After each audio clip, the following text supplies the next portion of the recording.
Bismillahirrahmanirrahim. Assalamualaikum warahmatullahi wabarakatuh. Sampurasun.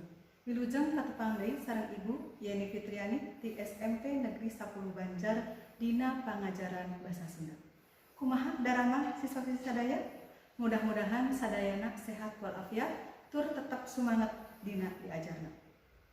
Dina dinten ayeuna urang diajar materi artikel.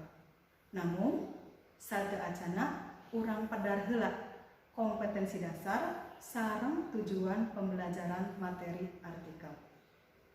Kompetensi dasar materi artikel anu kahiji, memahami dan mengidentifikasi teks dan aspek kebahasaan artikel tentang seni budaya. Anu kedua, menyajikan dan menanggapi artikel bertema seni budaya Sunda dengan memperhatikan fungsi sosial serta struktur dan aspek kebahasaan.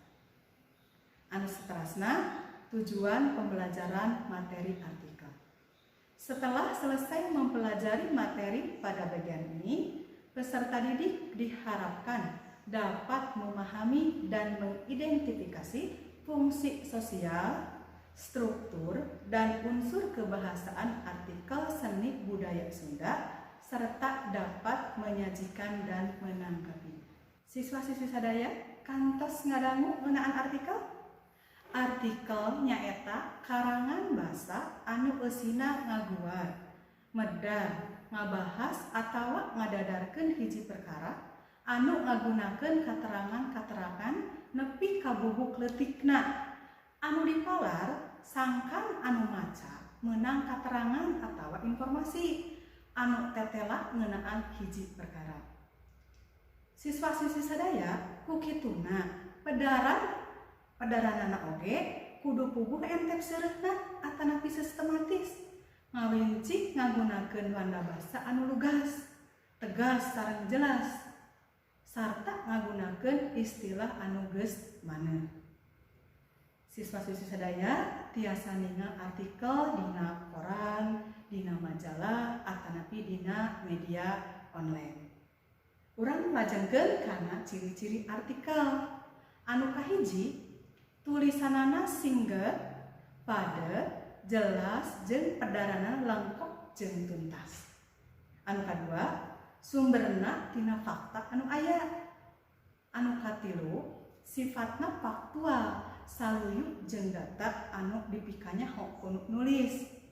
Anu kaopat, asli jeung lain copywriting atanapi sanes copy paste nya. Nu kalima, eusi anu ditepikeun saluyuk jeung fakta ti narasumber jeung lain tina pamikiran nu nulis. Anu kagenep, eusina bisa mangrupa biografi tokoh, carita lalampahan, argumentasi, kejadian atawa fakta liana. Anu katujuh, gagasan atawa topikna kudu ngaluyukeun ku kabutuhan pamaca atawa masyarakat umum. Nah, siswa-siswi sadaya kahartos dugi kadinya urang lajengkeun deui kana tujuan nulis artikel. Anu kahiji, pikeun tugas. Nah, ieu mah kanggo hideuk. Contohna siswa dititah pikeun nulis hiji artikel. Anu kadua, pikeun informasi. Artikel anu tujuanna pikeun mere informasi ka pamaca ngeunaan hiji hal. Anu katilu, persuasi. Nyaeta artikel anu medar hiji hal anu dijeriogna miboga eusi ngajak ka pamaca pikeun ngalakukeun hiji hal atawa meuli hiji barang. Anu kaopat, entertainment atanapi hiburan. Nyaeta artikel anu pikeun ngahibur pamaca. Anu kalima, eksistensi. Artikel anu pikeun eksistensi diri nu nulis ka pamaca. Ayeuna anu kagenep nyaeta kreatif. Nyata artikel anu tujuanana pikeun nepikeun hiji ide. Anu katujuh nyata ngarengsekeun masalah. Artikel anu tujuanana pikeun mantuan pamaca ngarengsekeun masalah anu disanghareupan. Ayeuna urang dilajengkeun deui kana jenis-jenis artikel. Anu kahiji nyaeta artikel deskripsi. Nyaeta artikel anu mere gambaran ngeunaan kasus kaayaan antukna pamaca asa ningali, ngadenge jeung ngarasa. Anu kadua artikel narasi.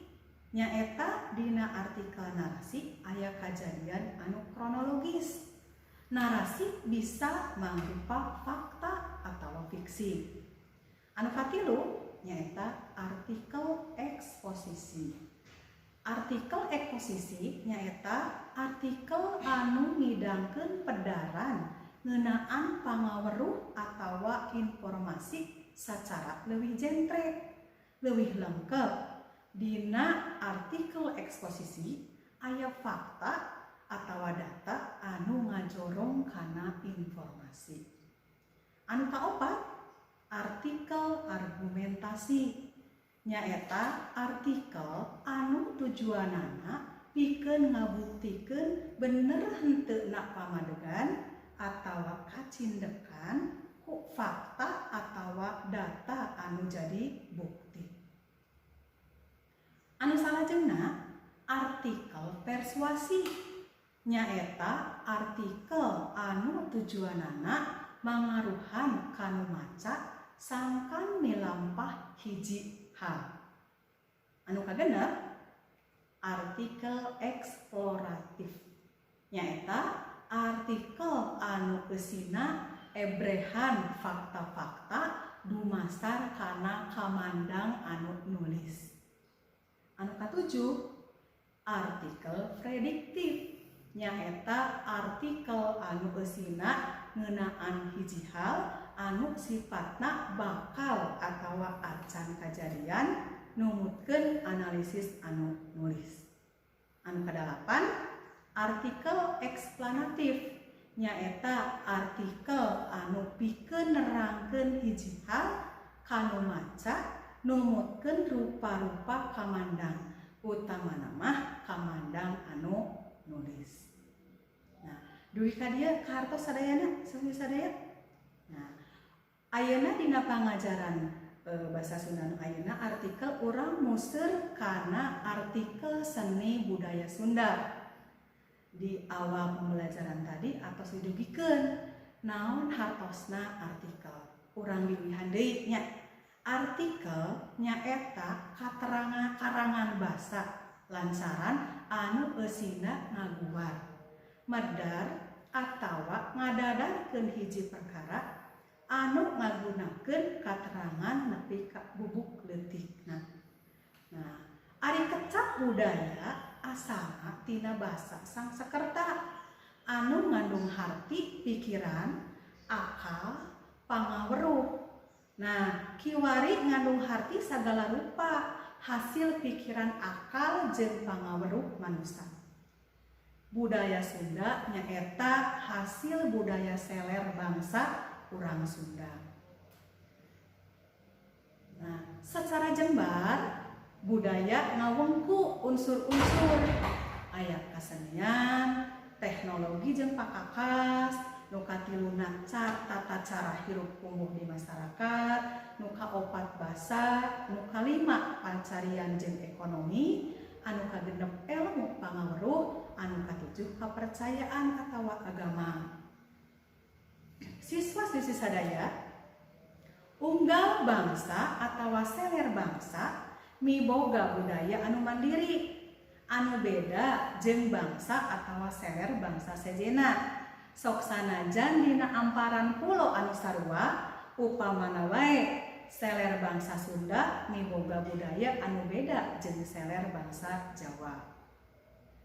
Memang unsur budaya anu panggampangna kaciri bedana teh nyaeta basa, kasenian jeung adat istiadat. Nah, bedana unggal budaya seler bangsa teh boh pikeun provinsi Jawa Barat, boh pikeun nagara Indonesia mangrupa hiji beunghar budaya urang. Siswa-siswi sadaya, kabeungharan budaya anu sawadina kudu dijaga, diriksa jeung dimumule ku urang sadaya. Pangpangna mah ku masing-masing anu miboga eta budaya bari tetep ngahargaan kana budaya seler bangsa atawa bangsa sejen. Nah, siswa-siswi sadaya, ayeuna siswa-siswi sadaya perhatoskeun contoh hiji artikel.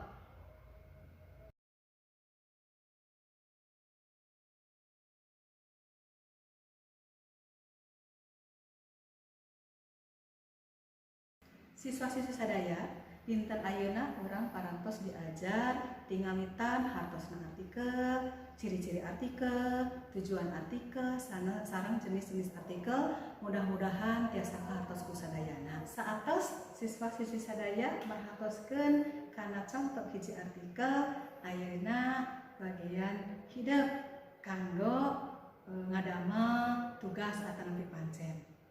Pancenna nyaeta jieun hiji artikel dina basa Sunda. Jenisnya mah bade artikel, jenis deskripsi, bade argumentasi, pilih salah sahiji. Ya, siswa-siswi sadaya, mudah-mudahan urang tiasa patepang deui dina pembelajaran anu salajengna. Hatur nuhun kana perhatosanana, tetap jaga kesehatan sareng emut kana 5M. Hatur nuhun kana perhatosanana. Wassalamualaikum warahmatullahi wabarakatuh.